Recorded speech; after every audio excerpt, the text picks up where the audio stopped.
And that's a sad truth. Hopefully that, this topic is more mainstream and becoming more mainstream, that those layers of the onion start to peel away, and we can have that conversation. I mean, I asked Tim Burchett on the show. I think he said I was the first person to ever ask a congressperson about it. I was like, if you found out alien abductions were taking place, what would be Congress's reaction, and what would you do? And he just stopped, stared into the camera, and said, "Son, what could we do?" It's a terrifying thought. Yeah, it is, and that's why if we reach a point where, I know Bryce Zabel often talks about, well, it's maybe not disclosure that we're hoping for, it's confirmation. A lot of folks that believe that there has been a non-human intelligence presence on this planet for 80 plus years, or there is non-human intelligence that is beyond our planet. I mean, if we reach a point where, like we were talking about before, does this feel like there is something coming? If we were to reach a point where we are given irrefutable evidence or confirmation as to what UAP are, whether it's non-human intelligence, interdimensional explanation, ultra-terrestrial, future human, the day that happens, the day that we have a conclusion or a definitive answer as to what UAP are, if it's one of those options, then that completely validates the experience of phenomenon, and it adds a lot more weight to the experience phenomenon, and then that conversation, I believe, can be had. Now, hopefully, we get to a point where experiences get their time of day and they can talk about their experience and not feel like they're going to be ridiculed or ostracized before that happens. But if and when that day comes, I think then that completely opens up the door for the experience of conversation to be had, because then the cat's out of the bag, and we know that if there is NHI, then it's not beyond the realm of possibility that, well, experiences may have had a pleasant or very unpleasant experience with whatever it is that UAP are, and that needs to be talked about. Absolutely. And again, couldn't have said it better, my friend.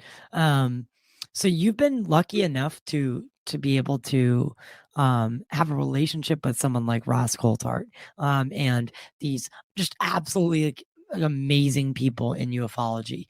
And what's that been like for you, and for someone who is starting in the field, and maybe, this is just speaking generally, is dissuaded, by, because you said earlier, I mean, this is a full-time job in itself, right? Yeah. Especially if you're doing I've said marriage and the UFO topic do not always go hand in hand. Yeah. My wife. Luckily, I have a girlfriend who is like just as into it as I am, and she loves that. I mean, I work at 4 a.m. I do a day job, and then I come home and this is my passion. I don't care if I make a single dollar doing it. Don't care.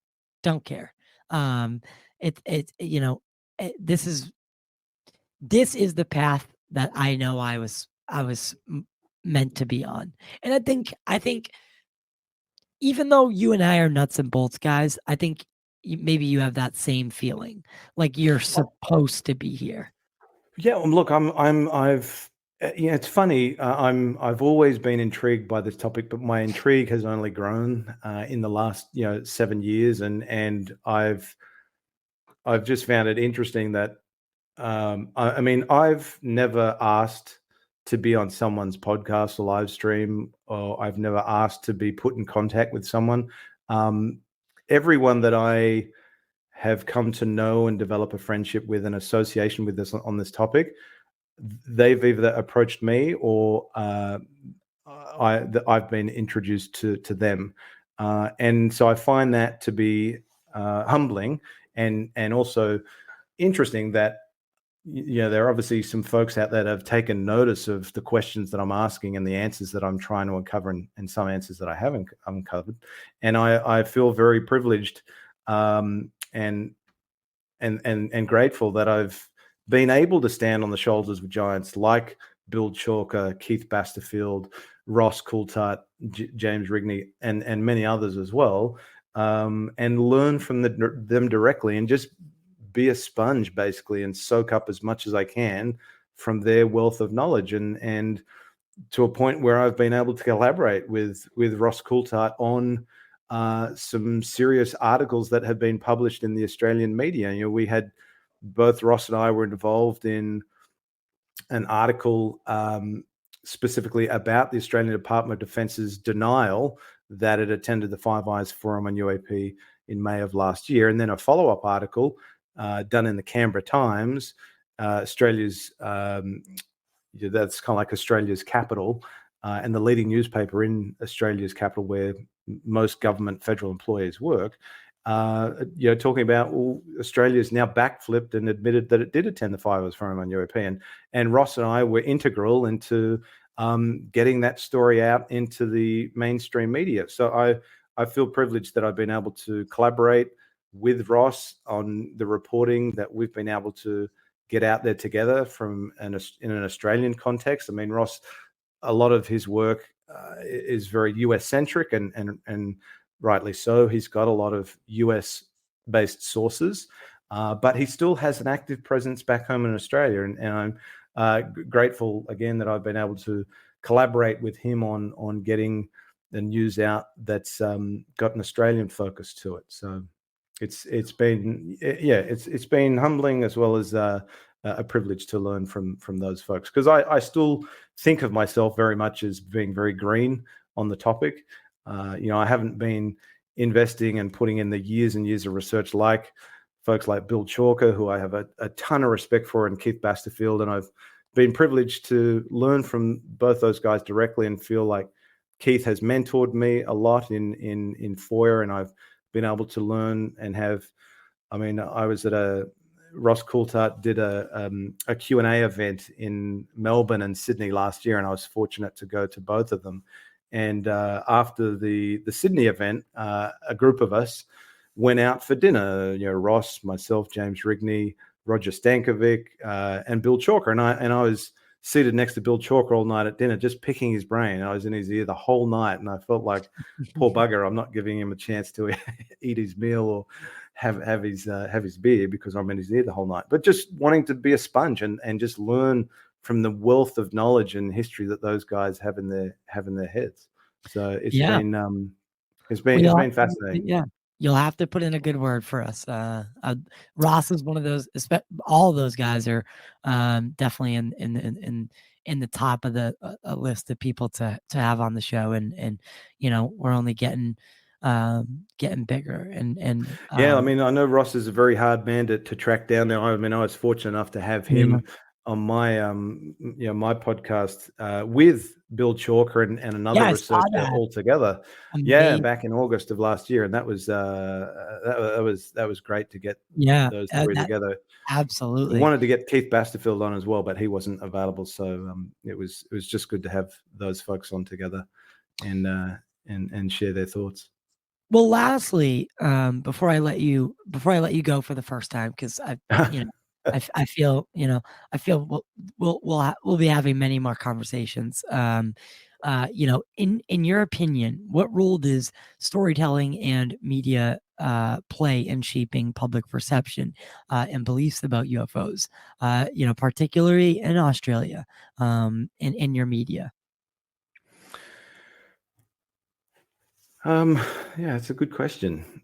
I mean, being a filmmaker myself, like I studied directing for the screen at the Australian Film, Television and Radio School, which is Australia's kind of like leading film school. And this is going back a decade ago. And I didn't end up working in the film industry, but I've kept filmmaking as a passion ever since then. And I feel privileged that I've been able to incorporate my love of storytelling and filmmaking into now doing documentaries on this topic, but not being, real, non-fiction documentaries as opposed to fictional storytelling, which I was originally had a passion for. But now my passion has now transitioned to real fiction documentary storytelling, and I think you can, and through what I've done with obviously my documentary that I did on Kurt Russell and the Phoenix Lights, and obviously the Westall Witnesses, I've been able to blend in storytelling through Kurt's history from his humble beginnings as a child actor with Disney through to his adult years as a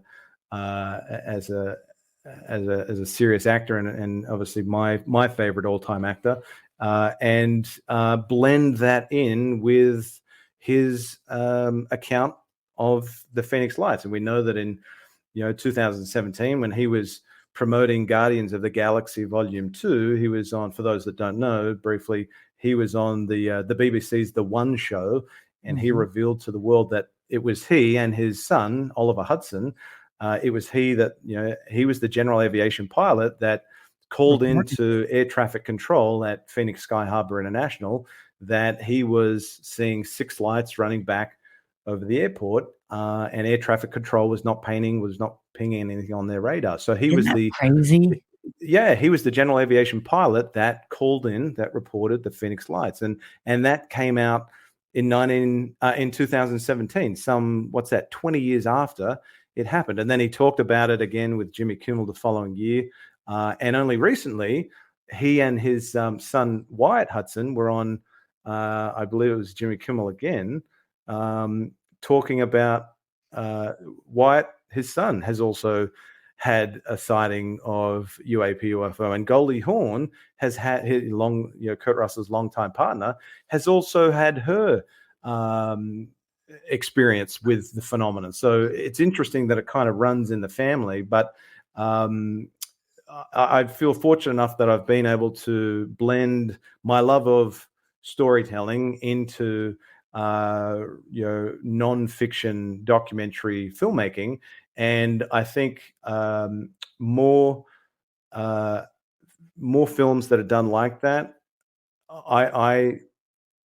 they resonate with me. I connect with those stories a lot more, like the documentaries that James Fox puts out, Shane Ryan, obviously telling a story, but telling it in a way that is truthful and respectful of the facts about the case and the experiences of the individuals involved.